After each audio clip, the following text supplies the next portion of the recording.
हम रेवाड़ी शहर के सेक्टर 3 के मुख्य गेट पर खड़े हैं और आप देख सकते हैं किस तरह से यहाँ पर कचरे के ढेर लगे हुए हैं। डोर टू डोर कचरा कलेक्शन की बात करें तो 10 से 15 दिन हो गए, यहाँ पर कोई शुद्ध लेने वाला नहीं। तमाम अधिकारियों से बात करने के प्रयास किए गए, लेकिन सभी का कहना है कि वह कुछ नहीं कर सकते। नगर परिषद चेयरपर्सन से लेकर डीएमसी की बात करें, फिर डीसी की बात करें, तमाम जो जिम्मेदार अधिकारी हैं सबसे बात करने की प्रयास किए गए, लेकिन सभी का कहना है कि करा रहे हैं और हो रहा है, लेकिन जमीनी हालात ऐसे हैं कि पूरा शहर सड़ रहा है। अब सफाई व्यवस्था की बात करें, करीब 7 दिन से जो सफाई कर्मी है, 300 से अधिक सफाई कर्मी जो शहर के हैं, जो शहर की सफाई करते हैं, हड़ताल पर बैठे हैं। हालांकि जो त्योहारी सीजन था, दीपावली उत्सव था, उसके दौरान कुछ कचरा जरूर उठाया गया, लेकिन एक बार फिर से शहर में जो 300 से अधिक सफाई कर्मचारी हैं, एक बार फिर से हड़ताल पर चले गए। ऐसे में समझा जा सकता है कि डोर टू डोर कचरा से लेकर सफाई व्यवस्था किस तरह से चरमराई हुई है। हर गृहिणी, आम आदमी, सब कोई परेशान है, लेकिन सुनने वाला कोई नहीं है। रेवाड़ी के हालात इस कदर खराब है कि अंधेर नगरी चौपट राजा जैसे हालात हो चुके हैं। आखिर यहाँ सुनने वाला कोई नहीं है।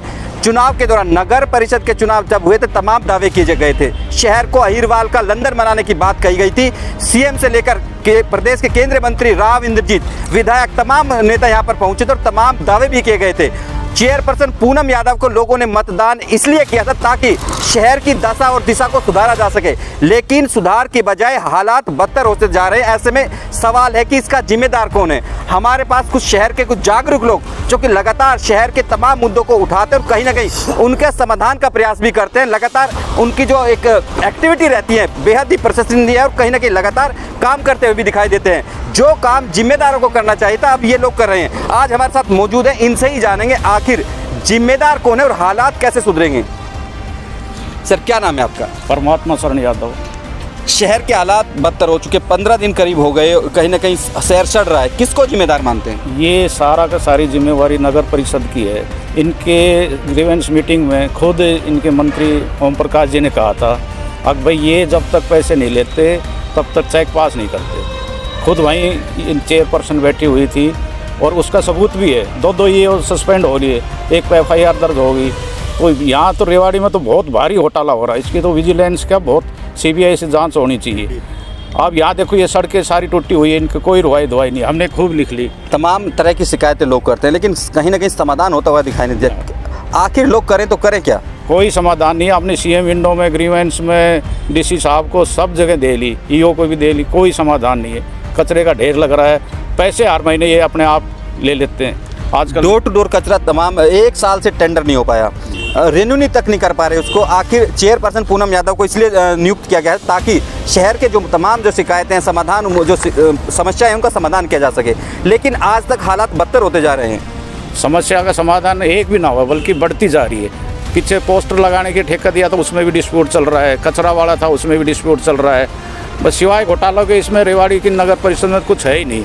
इसकी तो बहुत तहकीकात ज़्यादा करनी चाहिए। जिस तरह से लोगों का कहना है कि नगर परिषद कहीं ना कहीं भ्रष्टाचार का अड्डा बना है, जिस जिम्मेदारी नगर परिषद चेयरपर्सन की जिम्मेदारी है, क्योंकि शहरी सरकार, छोटी सरकार कहा जाता है, मुखिया है चेयरपर्सन पूनम यादव, लेकिन हालात ऐसे हैं कि सुधरते नहीं। हमारे साथ कुछ महिलाएं भी मौजूद है, उनसे भी जानेंगे आखिर, क्योंकि 2-4 समस्याओं का सामना आए दिन इनको भी करना पड़ता है। इनका क्या कहना है? मैम, क्या नाम है आपका? सर, हम बहुत जगह शिकायत कर चुके हैं। मैम, नाम क्या है आपका? मेरा नाम सरिता शर्मा। तो आप डोर टू डोर कचरे की बात करें या सफाई वस्तु पूरी तरह से ठप पड़ी, क्या कहेंगे इसको लेकर? सर, यही कहेंगे कि जो भी जितने भी उन्होंने सपने दिखाए थे सारे नाकाम रहे हैं उनके, और जिस तरीके से उन्होंने प्रॉमिस किया था वो निभाया जाए और इसका समाधान जो है किया जाए समस्या का जल्दी से जल्द। जिम्मेदार किसको मानते हैं? क्योंकि सबसे ज़्यादा परेशानियां गृहिणियों को झेलनी पड़ रही है। डोर टू डोर कचरा कलेक्शन व्यवस्था पूरी तरह से ठप है। सर, ये तो सरकार और नगर निगम मिली हुई है तभी यही काम हो रहा है, कार्य हो रहा है, नहीं तो ऐसे नहीं होता। जिस तरह से इनका कहना है कि कहीं ना कहीं तुरंत इस समाधान होना चाहिए, क्योंकि कहीं ना कहीं जिम्मेदार नगर परिषद अधिकारी, कहीं ना कहीं जो नगर परिषद की मुखिया चेयरपर्सन पूनम यादव, उनको ये जिम्मेदार मान रहे हैं। हमारे साथ अन्य महिला भी मौजूद है, उनसे भी जानेंगे आखिर वो क्या सोचती हैं। भैया, हमें पता नहीं है किसका है किसका नहीं है, लेकिन हम तो जब झाड़ू निकालने वाली आती हैं तो वो भी झाड़ू निकालती नहीं है, पार्क के चारों तरफ निकाल लेती हैं, लेकिन गलियों में अंदर झाड़ू नहीं निकालती है। पार्क के साथ साथ में चेकिंग हो जाती है, लेकिन जब चेकिंग वगैरह कुछ आती है, उनको पता चलता है कि भाई आज हर जगह चेकिंग होगी, तो ये जो सुपरवाइजर वगैरह होते हैं ये उनको लेके आ जाते हैं और फोटो खींच के और गलियों में हर जगह दिखा देते हैं, लेकिन कहीं भी सफाई का दूसरे दिन वही हाल होता है। होता है, सफाई कहीं नहीं करते। दिवाली आई, होली आई, उनके गेट तो बजा के आक भाई दिवाली दो, होली दो, ये आ जाते हैं, लेकिन सफाई का इनका कोई मकसद नहीं होता है। किसको जिम्मेदार मानते हैं इसके लिए? जिम्मेदार भाई पता नहीं, हमें पार्षद हैं या चेयरपर्सन है, कौन है, सभी मिले हुए हैं। जब एक्शन लेंगे तो काम भी होगा।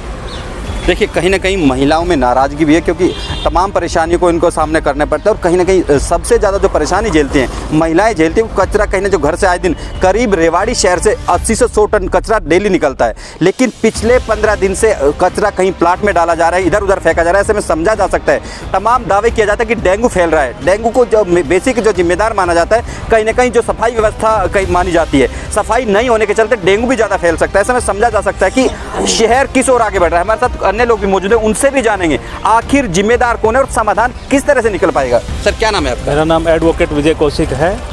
और इसके ऊपर मैं सबसे बड़ी बात ये कहना चाहूँगा कि हमारे प्रधानमंत्री जी ने कहा था स्वच्छ भारत अभियान, लेकिन रेवाड़ी के जो पदाधिकारी हैं, चाहे नगर परिषद है या जो भी एडमिनिस्ट्रेशन स्टाफ है, वो उसके नारे को पलीता लगा रहे हैं, जिसका एक ताज़ा उदाहरण आपके सामने है, ये दिखाई दे रहा है। चेयरपर्सन हमारे सेक्टर 3 से ही है। अब जब सेक्टर 3 का ये हाल है तो बाकी जगह शहर की आप इसी से अंदाज़ा लगा सकते हो। सारे दिन यहाँ से प्रशासनिक अधिकारी गुजरते हैं, उनकी किसी की नज़र इस गंदगी के ऊपर नहीं पड़ती है, क्योंकि उन्होंने तो अपने उनके तो बंगले साफ़ हो रहे हैं, टाइम पे सारा काम हो रहा है। अब गृहिणियाँ सुबह सुबह बेचारी कचरा उठा के कोई पार्क के पास फेंक रही है, कोई नहर पे जाके फेंक रहे हैं। मतलब इतना बुरा हाल है कि घर में भी लोग सड़ने के ऊपर मजबूर हो रखे हैं। सर क्या जिस तरह से हालात शहर के, सुनने वाला कोई नहीं, तमाम डीएमसी की बात करें, चेयरपर्सन की बात करें, सब लोग शिकायतें करने में समाधान नहीं होता। क्या इनको अपने पदों पर रहने का अधिकार है? नहीं, इनको इस तरीके से अपने पद पर रहने का अधिकार ही नहीं है। अब टेंडर रिन्यू करना था, कचरा उठाना क्या वो आम जनता की गलती है? इनको अपने टाइम पे वो करना चाहिए था। बाकी इनके पास कुछ फंड्स होते हैं भाई, इमरजेंसी फंड्स होते हैं जिससे कचरा उठवाया जाए। अब ये कहे जी टेंडर रिन्यू होगा, टेंडर कहाँ से रिन्यू होगा? इनका टेंडर रिन्यू होने के लिए कहाँ गया है? क्या प्रधानमंत्री जी के पास गया है या किसके पास गया है इनका टेंडर रिन्यू होने के लिए? उसमें कितना टाइम लगता है? उसका जिम्मेदार कौन है? पहली बात तो इनकी प्रक्रिया वो टाइम पे होनी चाहिए थी। अगर टाइम पे नहीं भी हुई, उसमें कोई क्वेरी थी, टेक्निकल थी या फाइनेंशियल थी, जो भी थी, तो वो टाइम से दूर होनी चाहिए ना। जनता क्यों भुगते उसको? हम टैक्स देते हैं हर महीने, उनको हम मेंटेनेंस चार्ज देते हैं। ये चाहिए आप एनडीसी का मामला हो, चाहे किसी भी चीज़ का, हर जगह इन्होंने तो लटका के रख दिया। जिस तरह से अधिवक्ता हैं, अधिवक्ता कहीं ना कहीं जो कानून के जानकार कहे जाते हैं और कहीं ना कहीं जो कानूनी लड़ाइयाँ भी लड़ते हैं, इनमें भी रोष है कि आखिर जो शहर नगर परिषद है, तमाम जो अधिकारी हैं या फिर जो जिम्मेदार लोग हैं, आखिर समाधान नहीं होता। लगातार आश्वासन मिलता है और कहीं ना कहीं प्रक्रियाओं को लटकाने का काम किया जाता है। इसी का ही नतीजा है कि रेवाड़ी नगर परिषद के ईओ एक जहाँ सस्पेंड हो चुके हैं, वहीं एक को गिरफ्तार किया जा चुका है। 3 अधिकारियों के खिलाफ मुकदमा दर्ज करने की अनुशंसा डीसी अशोक कुमार गर्ग कर चुके हैं। ऐसे में समझा जा सकता है कि जो भ्रष्टाचार का खेल है आखिर किस स्तर पर खेला जा रहा है। हमारे साथ अन्य लोग भी मौजूद हैं, उनसे भी जानेंगे आखिर वो क्या सोचते हैं शहर की व्यवस्थाओं को लेकर। सर क्या नाम है आपका? सर मैं विकास मुदगिल। हालात जिस तरह से कचरे को लेकर बदतर हैं, तो क्या कहेंगे? सर एक तरफ तो हमारी सेंट्रल गवर्नमेंट कहती है जी स्वच्छ भारत मिशन, आज़ादी का अमृत महोत्सव, लेकिन हरियाणा सरकार उसके बिल्कुल कॉन्ट्राडिक्टरी है। स्टेट को आप स्टेट के किसी डिस्ट्रिक्ट को आप नॉमिनेट करा देते हो, अवार्ड दिला देते हो नंबर 1 का, लेकिन ग्राउंड रियलिटी ये है कि शहर में हर जगह हालात बद से बदतर हैं। नगर पालिका में आए दिन भ्रष्टाचार उजागर हो रहे हैं, लेकिन उन अधिकारियों के खिलाफ कोई कार्रवाई नहीं होती है।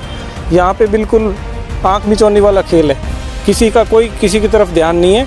बड़े महंगे पोस्टर ऐड लगाने से कभी भी सफाई नहीं होती है। सरकार का दोनों सेंटर और स्टेट में दोनों एक उसकी सरकार हैं, तो दोनों कॉन्ट्राडिक्टरी क्यों हैं? हमें ये समझ में नहीं आता कि नगर पालिका की तरफ से दिक्कत है या सरकार की डिक्टेशन में प्रॉब्लम है। आम आदमी को भ्रमित किया जा रहा है, भ्रष्टाचार ऊपर से नीचे तक फैला हुआ है। इसकी बहुत ही गहनता से सरकार इसको गंभीरता से ले और इसकी जांच कराई जाए। देखिए कहीं ना कहीं रेवाड़ी जो नगर परिषद है, भ्रष्टाचार को लेकर तमाम लोग, जो रेवाड़ी शहर के तमाम लोग हैं, वो पीड़ित हैं और कहीं ना कहीं समाधान भी चाहते हैं, लेकिन आखिर करे तो करे। हमारे साथ अन्य लोग भी मौजूद हैं, उनसे जानते हैं क्योंकि ये वरिष्ठ लोग हैं, शहर के जागरूक लोग हैं, क्योंकि कहीं ना कहीं जो शहर के जागरूक लोग होते हैं उनका भी जिम्मा है, क्योंकि जो सोई हुई सरकार है, जो सोई हुई शहर की सरकार है, उसको जगाने का काम करें और कहीं ना कहीं अपने अधिकारों की बात करें। सर क्या नाम है आपका? सर किस तरह से देखते हैं जिस तरह से जो हालात है शहर के बदतर, कहीं ना कहीं कचरा पूरी तरह चारों तरफ फैला हुआ है? ये हालात तो बहुत ही खस्ता हैं, खासकर सेक्टर 3 के अंदर ही चेयरपर्सन, और सेक्टर 3 की ही हालत आपके सामने है। प्रतीक्षा के प्रमाण की जरूरत नहीं होती, इसलिए हम तो यही कहते हैं कि इसका समाधान तुरंत प्रभाव से किया जाए, सरकार करो या कमेटी करो। जिम्मेदार किसको मानते हैं सर इसके लिए आप? जिम्मेवार तो जो हमने जो कैंडिडेट नॉमिनेट करके भेजा है जो चेयरपर्सन है वो मेन जिम्मेवार होना चाहिए। डोर टू डोर कचरा कलेक्शन व्यवस्था तमाम 1 साल से उसका टेंडर नहीं हो पाया, अब उसको 15 दिन से वो भी डेड हो गया, तो उसको किस तरह से देखते हैं कि गृहिणियों को आए दिन परेशान होना पड़ रहा है? गृहिणियाँ तो सच पूछो तो इस कचरे की वजह से खाना भी समय पर नहीं मिलता हमें, क्योंकि उस पोल्यूशन की वजह से खाने में मज़ा ही नहीं आता हो, तो इसलिए इससे गृहिणियाँ बहुत परेशान हैं। कृपा करके इसको जो है तुरंत प्रभाव से इन्हें साथ दिया जाए। सर क्या कहेंगे, शहर सड़ रहा है? देखिए, रेवाड़ी शहर के बारे में एक तो शहर का जागरूक नागरिक होना चाहिए। ये हर नागरिक का अपना फर्ज बनता है कि वो अपने अधिकारियों से, अपने जितने भी नगर निगम के या शहरी विकास मंत्रालय से शहर की समस्याओं के बारे में बार बार मुद्दों को उठाते रहना चाहिए। सर जब शहर सोया पड़ा है तो सफाई की तो बात छोड़िए, यहाँ तो कदम कदम पर रोडों में भ्रष्टाचार, सफाई व्यवस्था में भ्रष्टाचार, और जो सफाई कर्मचारी हैं आप उनकी हाजिरी रजिस्टर देख लीजिए, कितने कर्मचारियों की मस्ट्रोल भरी जाती है और कितने कहाँ काम करते हैं। सर जिम्मेदार कौन है? आखिर जो शहरी सरकार का चुनाव होता है, व्यवस्थाओं को दुरुस्त करने के लिए तमाम आश्वासन दिए जाते हैं, तो इसका जिम्मेदार कौन है? अहिरवाल का लंदन बनाने पूरा अहिरवाल का लंदन कहलाने वाला जो रेवाड़ी शहर है उसकी दुर्दशा की जिम्मेवार चेयरपर्सन जो वर्तमान में चुनी गई हैं सेक्टर 3 से, श्रीमती पूनम यादव का बनता है कि वो अपने सभी पार्षदों को साथ लेके और बिल्कुल ट्रांसपेरेंसी के साथ, बिना किसी भ्रष्टाचार के अपने शहर की कायाकल्प करना चाहिए। और ये जगह जगह पानी, जहाँ भी पानी है वहीं पर ही गंदगी के ढेर है। ये जल जनित बीमारियां जो है सबसे ज़्यादा रेवाड़ी में क्यों हैं? आप तमाम मुद्दे उठाते रहते, तमाम जो लोगों की जो समस्या उसको उजागर करते, तो अब इसको लेकर आप क्या लोग करने का सोच रहे हैं? तुरंत जो है जन आंदोलन जो है, लोगों में आक्रोश जो है एक दिन फूट करके और बहुत बड़े जो है एक आंदोलन का रूप लेना चाहिए। और प्रशासन और जो हमारे चुने हुए प्रतिनिधि हैं जिनकी चेयरपर्सन मैडम पूनम हैं, उनको कटघरे में ला करके और उनकी जवाबदेही फिक्स होनी चाहिए। और हो सके तो सरकार जो है, अगर इनसे काम नहीं चलता तो इनको भंग कर दीजिए और दोबारा चुनाव करवा दीजिए। जब चुनाव करते हैं, पार्षद चुने जाते हैं तो बड़े बड़े वादे करते हैं और वही भ्रष्टाचार में लिप्त उनको चाशनी इतनी अच्छी लगती है कि भ्रष्टाचार की चाशनी में लिप्त हो जाते हैं। इसलिए शासन प्रशासन से गुहार है कि ये शहर का जो भ्रष्टाचार है उसको खत्म करके सफाई व्यवस्था पर ध्यान देनी चाहिए। स्वच्छ भारत, सुंदर भारत और विकासशील भारत तभी